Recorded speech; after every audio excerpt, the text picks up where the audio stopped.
नमस्कार दर्शकों, स्वागत है आप सभी का कानूनी सलाह कार्यक्रम में। मैं हूं आपके साथ दीक्षा शर्मा।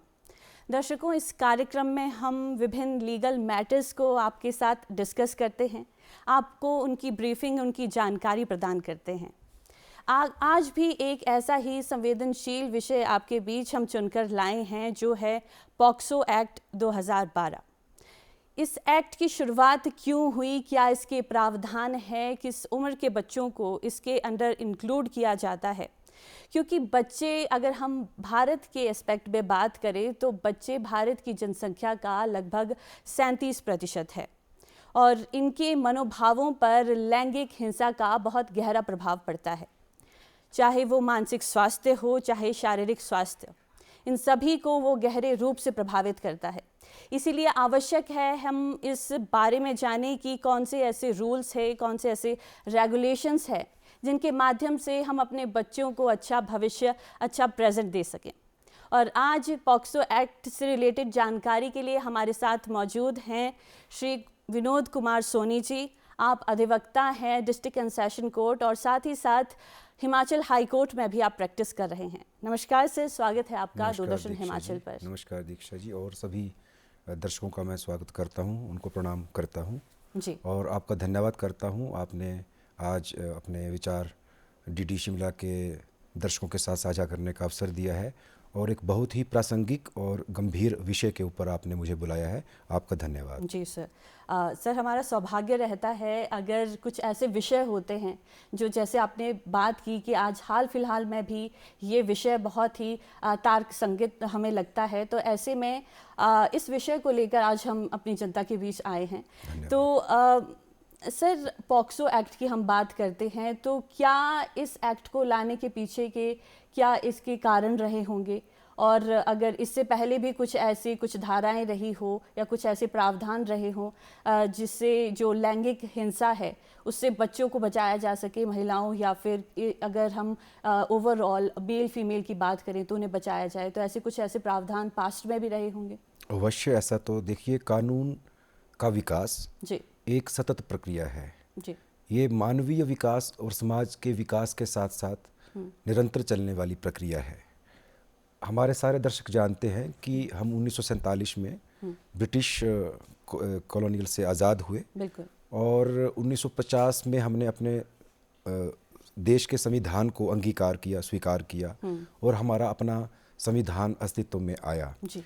उसके पश्चात जो भी कानून या विधि क्षेत्र का विकास हुआ है, उसमें जिस प्रकार से सामाजिक आवश्यकताएं बढ़ती गई या बदलती गई, परिवर्तित होती गई, उसी परिप्रेक्ष्य में कानून का भी विकास हुआ है। जी। पॉक्सो एक्ट का लागू होना भी एक उसी प्रक्रिया का हिस्सा है और जाहिर है इसके लागू होने से पूर्व इसके निर्माण को लेकर बहुत सारी संस्थाओं का, व्यक्तियों का, कार्यकर्ताओं का योगदान है। जी। और सामाजिक ज़रूरत का तो योगदान है ही, क्योंकि आवश्यकता ही आविष्कार की जननी होती है। पॉक्सो एक्ट 2012 में लागू हुआ। मैं अपने दर्शकों को बताना चाहता हूं कि इससे पहले जो हमारे आपराधिक कानून है, वो भारतीय दंड संहिता, जिसे हम आईपीसी कहते हैं, वो 1860 में बनी थी। जी। तो उसमें अंग्रेज़ों का ज़माना था, लेकिन उसी चीज़ को हमने अंगीकार किया क्योंकि वो संभवतः हमारे सामाजिक परिवेश से मेल खाती थी। और उसमें भी धीरे धीरे इम्प्रोवाइजेशन हुई है, विकास हुआ है, परिवर्तन हुआ है। कुछ विधान वहाँ भी बदले गए हैं। लेकिन पॉक्सो एक्ट को लागू करने के पीछे सबसे बड़ा मैं वजह मानता हूँ, 11 दिसंबर 1992 को संयुक्त राष्ट्र संघ में बाल अधिकारों को लेकर एक विशेष सम्मेलन का आयोजन किया गया और एक प्रस्ताव वहाँ पे पारित किया गया। हम सब जानते हैं भारत संयुक्त राष्ट्र संघ का सदस्य राष्ट्र है और भारत ने उस प्रस्ताव पे अपने हस्ताक्षर किए। कहने का मतलब ये था कि भारत ने इस चीज़ को लेके हामी भरी कि भारतीय संसद बच्चों के सर्वांगीण विकास के लिए कुछ ऐसे विशेष कानूनों का अनुपालना करेगी या निर्माण करेगी जो बच्चों के विकास के लिए ज़रूरी हैं।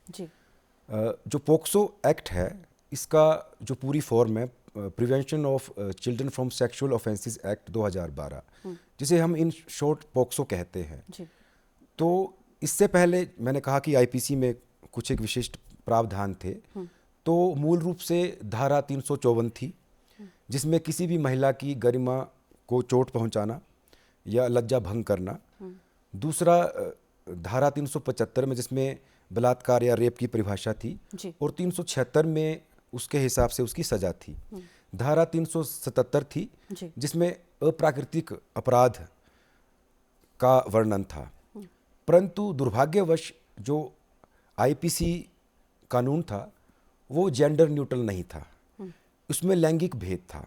जी। क्योंकि धारा 375 के तहत रेप या बलात्कार केवल महिला का हो सकता था, जी। पुरुष का नहीं हो सकता था। और पुरुष पीड़ित के लिए धारा 377 थी। लेकिन अप्राकृतिक दुराचार या अप्राकृतिक अपराध की कोई वैधिक परिभाषा धारा 377 में उपस्थित नहीं थी। तो ऐसे बहुत सारे कारण थे। और दूसरा, हमने देखा है कि अतीत में बच्चों के ऊपर, ख़ास तौर से मैं कहूँगा कि 18 वर्ष के कम आयु के ऊपर, चाहे वो पुरुष बच्चे हों चाहे वो स्त्री बच्चे हों, उनके ऊपर यौनाचार, यौन अपराध की संख्या लगातार बढ़ती जा रही थी। जी। मुझे कहते हुए दुख तो नहीं होगा कि कई बड़े बड़े धर्मगुरु वर्ष 2010 और 2012 से पहले जेलों में गए, उनको सज़ा मिली, लेकिन उनके ऊपर जो कानूनी कार्रवाई अपनाई गई थी वो आईपीसी के प्रावधानों के तहत बनाई गई थी। तो मुझे लगता है कि उस समय हमारे समाज को और हमारे राष्ट्र को, क्योंकि जैसा आपने कहा कि 37% जो हैं वो हमारे बच्चे हैं, 18 वर्ष की कम वय के बच्चे हैं, तो उनके अच्छे भविष्य के लिए और ऐसे वातावरण के निर्माण के लिए कि उनका बौद्धिक और शारीरिक विकास बिना किसी रुकावट के हो, तो ऐसे एक विशेष कानून की आवश्यकता थी। और फलस्वरूप ऐसी कानून के निर्माण के लिए हमारी संसद ने 22 मई सन 2012 को इसे पारित किया। और 19 जून सन 2012 को माननीय और भारत के राष्ट्रपति की असेंट हमें मिली और अगले दिन भारत के राजपत्र में प्रकाशित हुआ। उसके पश्चात ये कानून लागू हो गया। तो इसी का नाम पोक्सो एक्ट है। जी। तो हम कह सकते हैं जो हमारा कॉलोनियल जो माइंडसेट था उसको थोड़ा सा वाइप आउट करने की आवश्यकता रही होगी, या फिर जो स्पेसिफिक अगर हम चिल्ड्रन की बात करते हैं, क्योंकि महिलाओं को लेकर बहुत सारे रूल्स एंड रेगुलेशन बहुत लंबे समय से बनते आए हैं और लागू भी रहे हैं, लेकिन स्पेसिफिकली अगर हम बच्चों की बात करते हैं और कैसे आपने बताया कि जेंडर न्यूट्रल जो है ये एक्ट रहता है, इसमें हम मेल या फीमेल को मतलब डिफरेंशिएट नहीं कर पाते हैं। तो इसमें ओवरऑल पूरी एक जो भी इसके अंडर आता है, जो भी जेंडर इसके अंदर इंक्लूड, सभी जेंडर को इसके अंदर इंक्लूड किया जाता है। तो पॉक्सो एक्ट की हमने बात की, क्या इसके कारण रहे होंगे, क्यों इसे लाया गया होगा, और साथ ही साथ कुछ आईपीसी की धाराएं भी आपने बताई कि इससे पहले वो भी एग्जिस्ट किया करती थी, जैसे 354 की आपने बात की या फिर 377 की आपने बात की। सर, इतनी सारी धाराएं होने के बावजूद क्यों किसी नए एक्ट की आवश्यकता पड़ती है, क्यों किसी नए अधिनियम की आवश्यकता पड़ती है? जैसा मैं आपको बता रहा था कि आईपीसी के जो प्रावधान थे जी, वो जेंडर न्यूट्रल नहीं थे, उनमें लैंगिक भेद था। जी।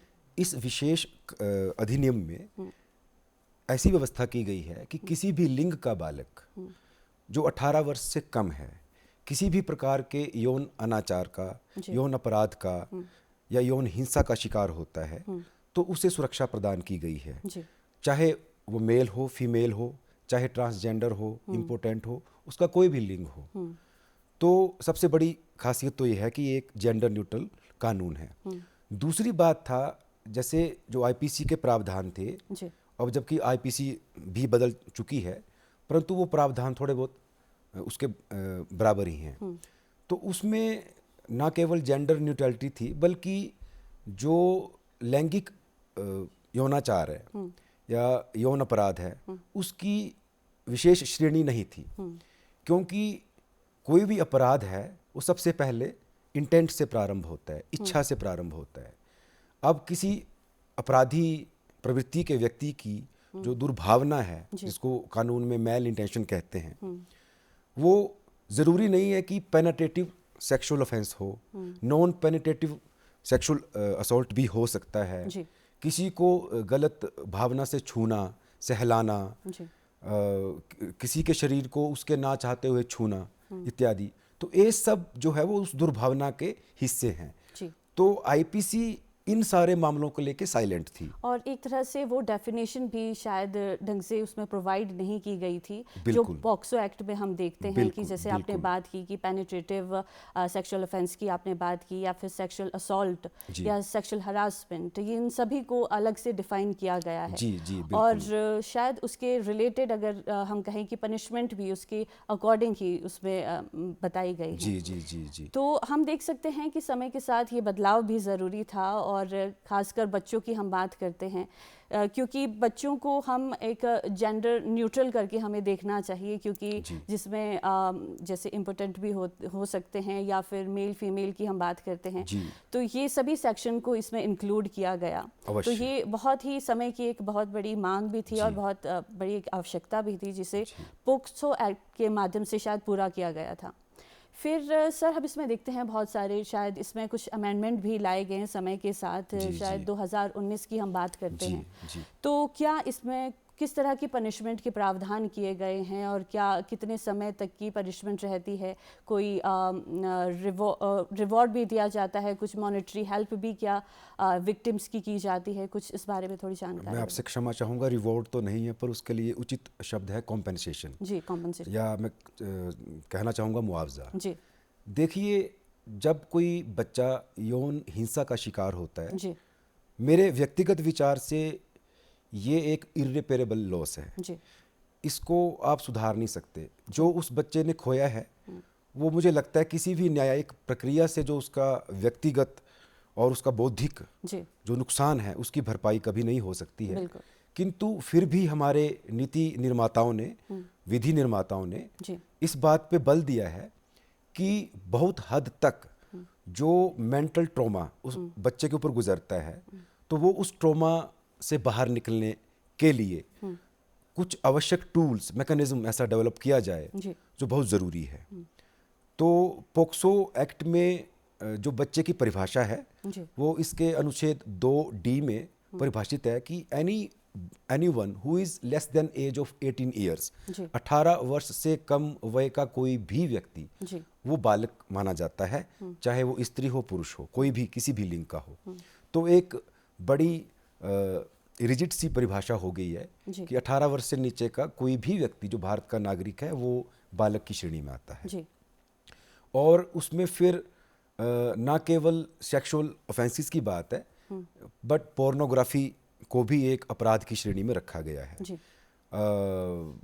काफ़ी समय से, क्योंकि मुझे लगता है अपराध का जो ग्राफ है वो किसी भी समाज की नैतिक विकास का एक सूचकांक होता है। और यदि हमारे समाज में बालकों के प्रति अपराध बढ़ रहे हैं जी तो मुझे लगता है कि कहीं ना कहीं हमारा नैतिक ह्रास हुआ है। जी हो सकता है हमने बहुत भौतिक विकास किया है, मंगलयान तक की यात्रा कर ली है, परंतु सामाजिक विज्ञान में या बच्चों के विकास के लिए जी। मुझे लगता है हमारा नैतिक विकास अभी बहुत पीछे है, जिसकी बहुत आवश्यकता है।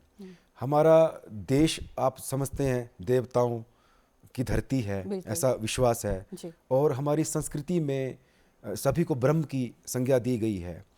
तो एक बालक भी ब्रह्म है, एक बड़ा भी ब्रह्म है। जी ये सब उस ब्रह्म की सारी कायाकल्प है, उसी का सृष्टि का निर्माण है। जी तो मुझे लगता है कि हर एक व्यक्ति को जो जीने का अधिकार है, जिसकी व्याख्या अनुच्छेद 21 हमारे संविधान की करता है, बहुत व्यापक आर्टिकल है, वो बहुत व्यापक अनुच्छेद है। जी तो जीने का जो अधिकार है उसमें न केवल भौतिक विकास है बल्कि बौद्धिक विकास भी है। जी और किसी भी शरीर में दो ही चीज़ें होती हैं, भौतिकी और बौद्धिकी, इंटेलेक्चुअल एंड इंडिविजुअल। जी तो इसके लिए मैं समझता हूँ कि जो बच्चे हमारे कल के भविष्य निर्माता हैं, देश के निर्माता हैं, वो यदि उनके विकास में यदि कोई दिक्कत आएगी, कुछ कमी रह जाएगी, तो हमारा देश वैसा नहीं बढ़ पाएगा जैसे हम अपेक्षा करते हैं। जी तो इसके लिए बच्चों के सुभविष्य के लिए, बच्चों को एक सुरक्षित माहौल देने के लिए, यौन अपराधों से उनकी सुरक्षा करने के लिए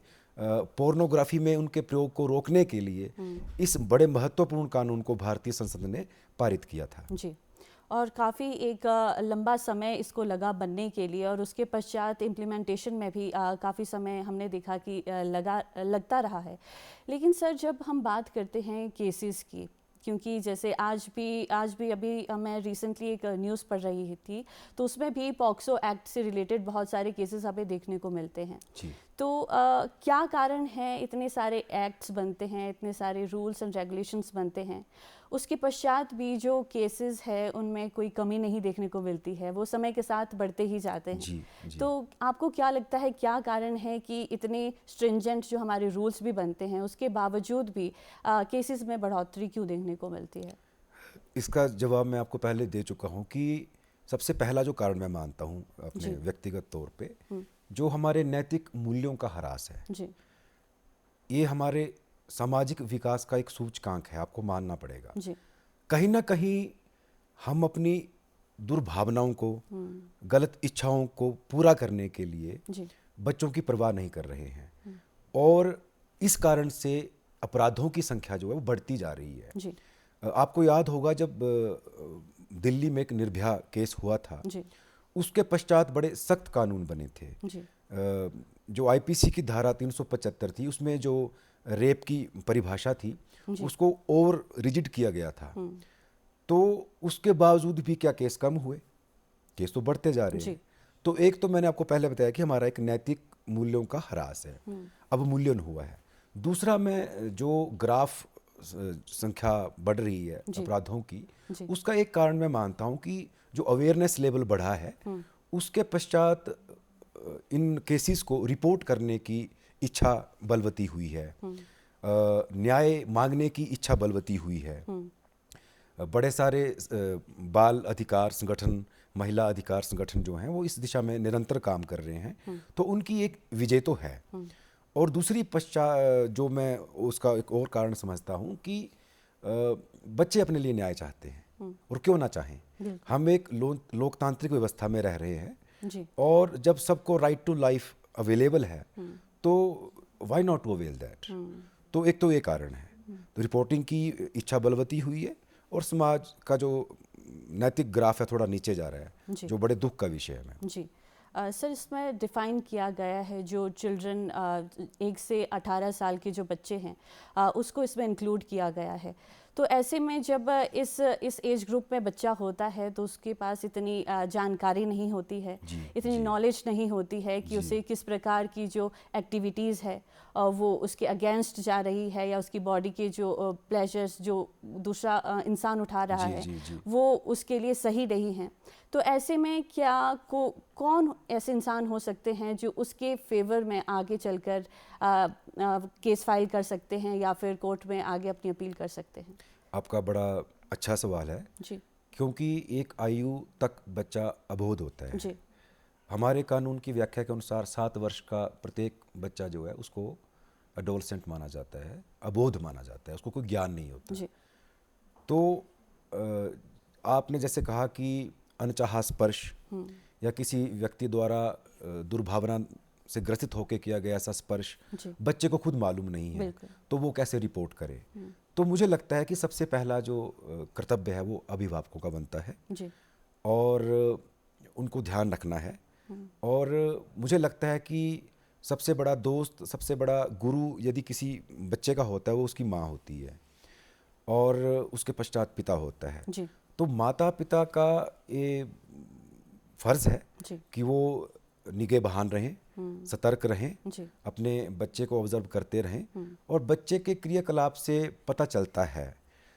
अब धीरे धीरे, क्योंकि एक समय था जब अशिक्षा थी हमारे देश में, और लोगों को जानकारी नहीं थी, लेकिन हमने धीरे धीरे उस विकास की प्रक्रिया को जारी रखा है। कभी हमारे देश में बाल विवाह होता था, तो फिर बाल विवाह बंद किया गया। पहले आपको याद होगा कि सती प्रथा थी, लेकिन आपको जानकर अच्छा भी लगेगा, हैरानी भी होगी कि अंग्रेज़ों के शासनकाल में ही इसको बंद किया गया। परंतु उस समय भी समाज सुधारक थे, और आज भी हैं। कुछ लोग ऐसे हैं जो समाज का अच्छा चाहते हैं, इसलिए हम अच्छी चीज़ें अपने समाज में इंक्लूड कर पा रहे हैं। तो जैसा आपने कहा कि इसमें जो विश्लेषणात्मक परिभाषाएं हैं वो ज़्यादा गहन की गई हैं। दूसरी बात, इस एक्ट की सबसे बड़ी खासियत ये है कि जो रिपोर्टिंग है, सूचना है, वो मस्ट है, वो बहुत कंपलसरी है।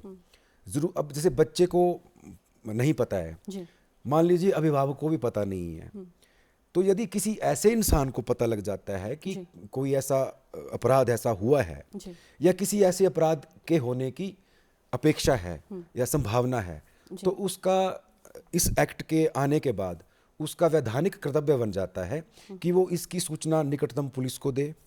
दूसरा, एक और एक्ट है जो इसके साथ में चलता है, जिसको juvenile justice care and protection act 2015 है, जो जैसे juvenile also means a child below the age of 18। तो दो तरह के बच्चे उसमें परिभाषित हैं। एक तो वो हैं जो लॉ के साथ कन्फ्लिक्ट में हैं, और दूसरे वो हैं जिनको असिस्टेंस की और सहायता की ज़रूरत है। तो जो जिनको असिस्टेंस की सहायता की ज़रूरत है वो विक्टिम है, और जो कन्फ्लिक्ट में हैं अर्थात उन्होंने कोई अपराध किया है। तो जब भी कोई कार्यवाही पोक्सो एक्ट में होती है तो जो हमारा juvenile justice care and protection act है वो साथ में इसके समानांतर चलता है। जैसा मैंने पहले कहा कि 18 वर्ष से कम के जितने भी आयु वर्ग के बच्चे हैं उन सब के ऊपर इसके प्रावधान लागू होते हैं। अब एक और प्रश्न उठ सकता है कि आपकी भौतिक आयु 18 वर्ष से ज़्यादा भी हो सकती है, लेकिन आपकी बौद्धिक आयु 18 वर्ष की नहीं है। कई परिस्थितियों में ऐसा हो सकता है कि बच्चा स्कूल नहीं जाता, बच्चा अनाथ है, बच्चा भीख मांग रहा है और उसके साथ यौनाचार हुआ है, दुराचार हुआ है। तो ऐसी परिस्थिति में सबसे पहले तो जो पीड़ित है या तो वो खुद पुलिस को बताएगा, पुलिस को नहीं बता सकता है वो किसी भी व्यक्ति को बताएगा। और इस एक्ट की एक बड़ी खास बात है कि जैसे मान लो मुझे किसी बच्चे ने बता दिया कि अंकल मेरे साथ ऐसा हुआ, मैं ना पुलिस में हूँ, पर उसके बावजूद मेरी ड्यूटी बन जाती है कि मैं जो चाइल्ड हेल्पलाइन है उसको बताऊं, जो निकटतम पुलिस स्टेशन है उसमें इस बात को रिपोर्ट करूं। और आपको जानकर हैरानी होगी कि जो नॉन रिपोर्टिंग है वो इस एक्ट में एक दंडनीय अपराध है। वो उसमें कम से कम 6 महीने की कारावास की सज़ा हो सकती है, जुर्माना भी हो सकता है। तो ऐसा मेरा कहना है। तो पेरेंट्स की भी एक तरह से रिस्पॉन्सिबिलिटी है, और साथ साथ जो कस्टोडियन है या फिर किसी भी इंसान को जिसके पास जाकर बच्चा वो चीज़ बताता है, उन सभी की रिस्पॉन्सिबिलिटी बनती है कि वो उन केसेस को रिपोर्ट करे। अवश्य। सर, कोई ऐसा एक टाइम फ्रेम रहता है जिसके बीच में ये रिपोर्टिंग की जानी चाहिए, या फिर किसी भी समय ये रिपोर्टिंग की जा सकती है? कोई ऐसा पर्टिकुलर टाइम फ्रेम, जैसे अगर कोई 1 मंथ के बीच में होना चाहिए या फिर कोई 1 साल के बीच में रिपोर्टिंग हो जानी चाहिए? देखिए, धारा 19 से लेकर 21 तक इसकी रिपोर्टिंग का ही सारा प्रावधान है। तो जो सेक्शन 19 है वो कहता है कि एज सून एज पॉसिबल, शीघ्र अतिशीघ्र, और उसको मैक्सिमम टाइम फ्रेम दी गई है विदिन 24 आवर्स कि 24 घंटे के अंदर इसकी सूचना निकटतम पुलिस को दी जाए या चाइल्ड हेल्पलाइन को दी जाए। वो जैसे ही चाइल्ड हेल्पलाइन को ऐसी सूचना मिलती है फिर उनका दायित्व बनता है कि वो निकटतम पुलिस को इसकी सूचना दें। या जो हमारे जुवेनाइल जस्टिस बोर्ड बने हैं हमारे कोर्ट्स में, उसको इसकी सूचना देना अनिवार्य है। जब सूचना दी जाती है तो पुलिस की ये ड्यूटी बनती है कि वो देखें कि क्या उस बच्चे को कहीं किसी आवास की ज़रूरत है, क्योंकि बच्चा अनाथ हो सकता है। कई परिस्थितियों में बच्चे के ऊपर जो अपराध करने वाले हैं वो उसके अपने परिवार के सदस्य हो सकते हैं, होते भी हैं। तो उस परिस्थिति में बच्चा डरा होगा, वो अपने घर भी रहना नहीं चाहेगा।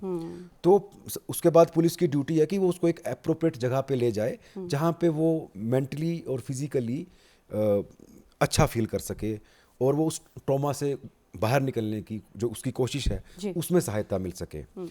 फिर 24 घंटे के अंदर ही उसका मेडिकल एग्जामिनेशन करवाना अनिवार्य है। उसका जो बयान है, उसकी जो स्टेटमेंट है, वो एक मैजिस्ट्रेट के समक्ष दर्ज करवाना अनिवार्य है। और जैसे ही मैजिस्ट्रेट के पास उसका बयान दर्ज होगा तो जैसे चार्जशीट या आरोप पत्र दायर किया जाता है तो अधिकतम 30 दिन के भीतर ही आपको आरोप पत्र जो है वो कोर्ट में दाखिल करना है। और इस कानून के तहत आपको विशेष अदालतें बनाने का प्रावधान है। फास्ट ट्रैक सुनवाई का प्रावधान है, और जैसे ही आरोप तय हो जाता है किसी आरोपी के ऊपर, तो उस स्पेशल कोर्ट को 1 वर्ष के भीतर इस पूरे न्यायिक प्रक्रिया को कंक्लूड करना है, समाप्त करना है। तो ऐसी समय सीमा तय की गई है जी। तो हम कह सकते हैं कि जो चार्जशीट है उसको फाइल करने का जो ड्यूरेशन रखा गया है वो 1 मंथ का रखा गया है। 30 और दिन। जो ट्रायल हो जाना चाहिए वो लगभग 1 साल में हो जाना चाहिए। लेकिन हम फिर भी देखते हैं बहुत सारी पेंडेंसीज देखने को मिलती है, बहुत सारे केसेस अभी कोर्ट में पेंडिंग देखने को मिलते हैं। ऐसे में भविष्य की कामना हम अच्छी कर सकते हैं कि भविष्य में ये सभी स्थिति ज़रूर सुधरेगी और जो केसेस है उनमें ज़रूर गिरावट आएगी। और हम कह सकते हैं कि पेरेंट्स की भी एक तरह से रिस्पॉन्सिबिलिटी रहती है, टीचर्स की रिस्पॉन्सिबिलिटी रहती है, और एज ए सोसाइटी हम सभी की एक रिस्पॉन्सिबिलिटी है कि हम बच्चे को एक सुरक्षित भविष्य प्रदान करें, उसे एक सुरक्षित प्रेजेंट प्रदान करें, तभी वो देश का भविष्य निर्धारित कर पाएगा। और कुछ गुड टच होते हैं, कुछ बैड टच होते हैं, उसके बारे में भी स्कूल्स में खासकर एजुकेशन दी जानी चाहिए। ये सब चीज़ें अगर हम इंक्लूड करते हैं तो शायद इस स्थिति को हम और सुधार सकते हैं और बच्चों को एक सुरक्षित भविष्य हम प्रदान कर सकते हैं। अवश्य। सर, आप इस टॉपिक पर आपने इतनी महत्वपूर्ण जानकारी हमारे साथ साझा की और आप स्टूडियोज़ में आए, आपका बहुत बहुत धन्यवाद। बहुत बहुत धन्यवाद। और मैं सभी दर्शकों को आने वाले नए साल की शुभकामनाएं देता हूं, और आपसे क्षमा चाहता हूं कि समय बड़ा कम है और विषय बड़ा गहन और बड़ा गंभीर है। जी, आपका बहुत बहुत धन्यवाद। जी सर, हम देख सकते हैं कि विषय जैसे आपने कहा कि बहुत ही गहन था और बहुत ही संवेदनशील एक विषय था, और बच्चे खासकर जो इतनी टेंडर एज होती है जिसमें हम अपने सपनों को निर्धारित करते हैं, हम भविष्य में क्या बनना चाहते हैं वो निर्धारित करते हैं, लेकिन जब ऐसी कुछ स्थिति उत्पन्न होती है तो बहुत ही मुश्किल बच्चों के लिए भी हो जाता है। तो ऐसे में अगर सोसाइटी अच्छी रहे, सब एक साथ मिलकर कार्य करें तो स्थिति नॉर्मल हो सकती है। तो दर्शकों, आज इस कार्यक्रम में बस इतना ही। आशा करते हैं आज की इन्फॉर्मेशन से कुछ ना कुछ आपने नया ज़रूर सीखा होगा। फिलहाल मेरे साथ बस इतना ही। आप देखते रहिए DD हिमाचल। हमें दीजिए आज्ञा। नमस्कार।